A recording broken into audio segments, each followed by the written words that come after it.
Sufficiency of disclosure or enablement is a patent law requirement according to which a patent application must disclose a claimed invention in sufficient detail for the notional person skilled in the art to carry out that claimed invention. The requirement is fundamental to patent law. A monopoly is granted for a given period of time in exchange for a disclosure to the public how to make or practice the invention. Background: the disclosure requirement lies at the heart and origin of patent law. An inventor, or the inventor's assignee, is granted a monopoly for a given period of time in exchange for the inventor disclosing to the public how to make or practice his or her invention. If a patent fails to contain such information, then the bargain is violated, and the patent is unenforceable or can be revoked. Jurisdictions: Europe. Article 83 of the European Patent Convention states that an application must disclose the invention in a manner sufficiently clear and complete for it to be carried out by a person skilled in the art.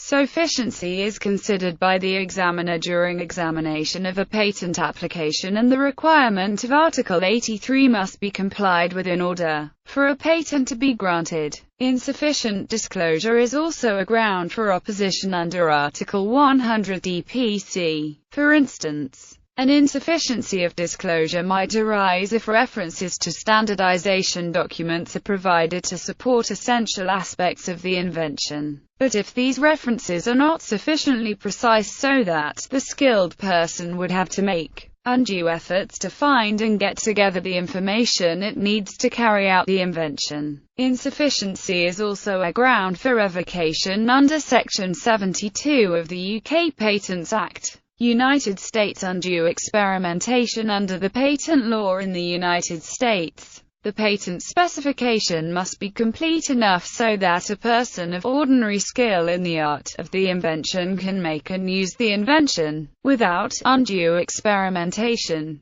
There is no precise definition of undue experimentation. The standard is determined based on the art of the invention. In the predictable arts, such as mechanical inventions and software inventions, very little description is required. A mere flowchart of a piece of software, for example, is adequate. Source code is not normally required. In the unpredictable arts, such as chemistry and pharmaceuticals, a very complete description is required. In a 2005 U.S. court case, several of Jerome H. Lemelson patents covering barcode readers were held to be invalid because the specification was not complete enough for a person of ordinary skill in the art of electrical engineering to have made and used the claimed invention at the time the patent was filed without undue experimentation. In this case, the court held that a person of ordinary skill in the art was a degreed electrical engineer with 2 years of experience as of the filing date of the original patent application, 1954. One of the challenges of this court case, which was decided in 2005, was to find experts on the state of the art who were alive in 1954. Best mode. In the United States, the sufficiency of disclosure requirement is complemented by an additional requirement,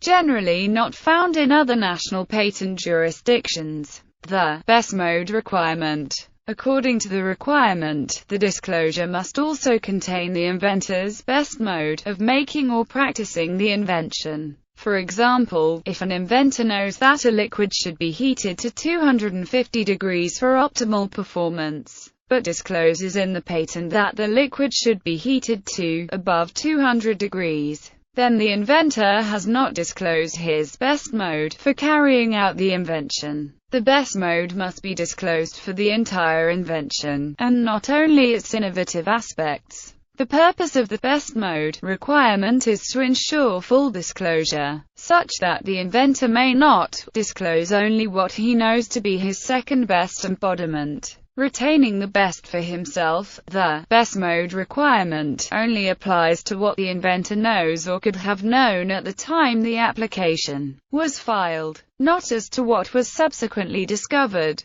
Enablement. The patent law in the United States requires, among other things, that the patent specification contain a written description of the invention, and of the manner and process of making and using it, in such full, clear, concise, and exact terms as to enable any person skilled in the art to which it pertains, or with which it is most nearly connected, to make and use the same. 35 U.S.C. 112. The requirement to enable a person of ordinary skill in the art to make and use the invention is colloquially referred to as the enablement requirement. It is a key part of the patent bargain. An inventor gets a monopoly in return for teaching the world about her invention. A patentee who claims more than she enables is not holding up her side of the bargain. She is taking advantage of patent law's monopoly while keeping her invention secret.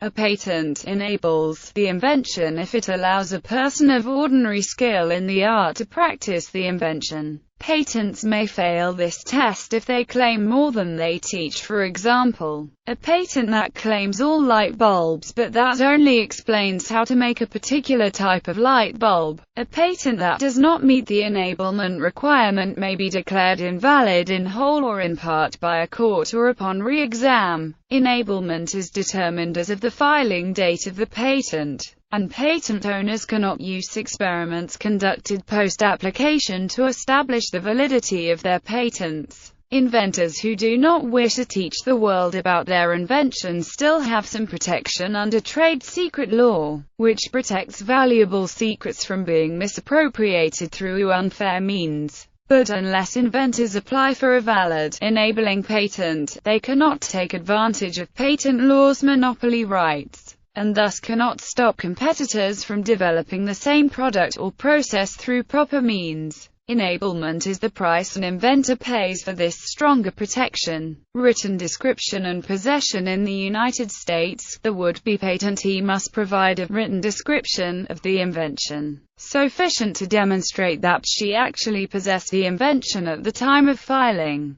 The purpose of this rule is to avoid applicants speculatively filing for patents for inventions that they have not yet invented in order to get priority over competitors. Without this requirement, an applicant might delay scientific and technical progress by blocking competitors from inventing something that the applicant has not yet invented. The written description requirement thus reinforces the idea that patents are a reward for inventing by requiring the applicant to show she possesses the invention. This issue often arises where a patent overclaims, for example, attempting to claim an entire genus of products while only describing one or two of its component species. This would only demonstrate that the inventor had actually invented the narrower species, not the whole genus. Patent law's goal of advancing technological progress would be thwarted if the inventor could shut off competition in other species within the genus that she had not actually invented.